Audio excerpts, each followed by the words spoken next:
आए दिन सुनने को मिल रहा है कि कोई महिला या पुरुष शादी के बाद किसी अन्य पुरुष या महिला के साथ अवैध संबंध के चक्कर में पकड़े जा रहे हैं, जिसकी वजह से दो परिवार और कुछ जीवन तबाह हो जाती हैं।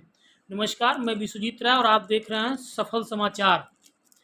ताज़ा मामला अभी उत्तर प्रदेश के अमरोहा का है, जहां एक मुस्लिम महिला को भनक लगी कि उसका पति तथाकथित रिश्ते में लगने वाली बहन को लेकर ओयो होटल गया है। फिर क्या जैसे इस मामले की जानकारी मुस्लिम महिला को हुई, वो ओयो होटल पहुंच गई। आगे आप वीडियो में देखेंगे कि होटल पहुंचते ही महिला ने अपना आपा खो दिया और अपने शौहर और उस महिला की मौके पर धुनाई चालू कर दी। देखिए पूरा मामला क्या है वीडियो में। आप कभी नहीं खोलेंगे।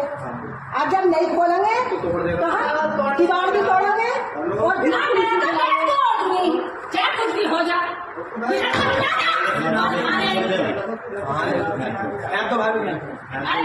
देख लो जुबैर भाई, देख लो इसे करना में।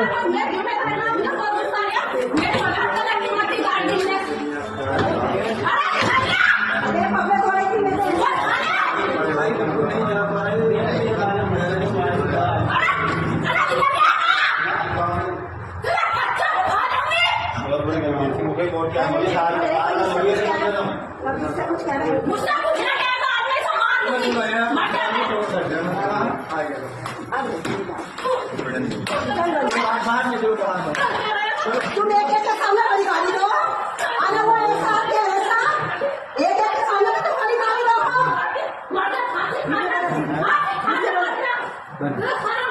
वो मुख्य गाड़ी दे क्या? क्यों वाला कूद रहा है, कभी लड़ने लगे।